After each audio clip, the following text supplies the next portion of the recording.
Ukrainian journalist Andrei Dela joins us live from Khmelnytskyi in western Ukraine. Andrei, where you are not seeing the heavy assaults we're seeing elsewhere in Ukraine. How is the Ukrainian defense holding up in these other places? Any threat that any one of these cities might fall in the hours ahead?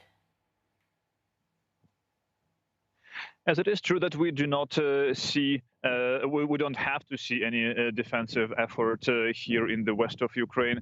We only get air raid sirens, including today in the morning for 2 hours. Everybody went into the bomb shelters. But yes, elsewhere in the country, the situation is still very tense and very difficult. The hubs where the fighting continues are still the same. It is the towns outside Kyiv, the region of Chernihiv, Sumy, Kharkiv, and of course in the south around Mariupol and Volnovakha. So right now the latest confirmed reports from the Ukrainian armed forces is that Volnovakha, which is a satellite town of sorts of Mariupol, it is between Mariupol and Donetsk.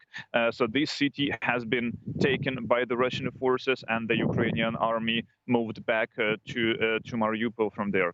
Also, the latest report I have seen so far is that the Russian forces also are entering Mariupol from the east and have taken some of the outskirts of the city.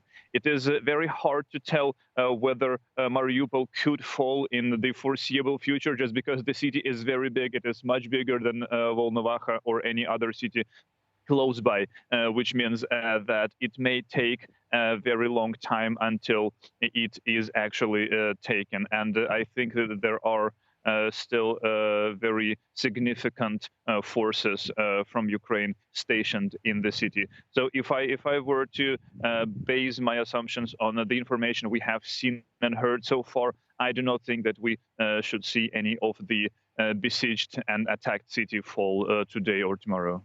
Andrei, you mentioned Mariupol. Of course, over the last few days, we've seen many abortive attempts to carry out evacuations via humanitarian corridors from cities like Mariupol and Sumy. Are we seeing any progress on that front in the last few hours or today?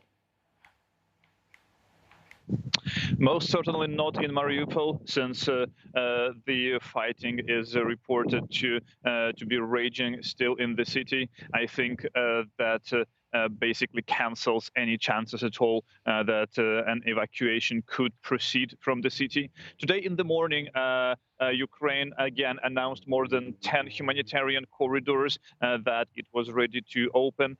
These are pretty much the same as yesterday. So it is all about evacuation of cities outside Kyiv, about Chernihiv region, Sumy region, Kharkiv region, and Mariupol and the city of Polohe near Zaporizhia. In the Mariupol region, what's happening right now is that a humanitarian convoy from Zaporizhia is trying to get to Mariupol once again to bring the supplies that are so much needed by the people blocked in the city for almost 2 weeks now.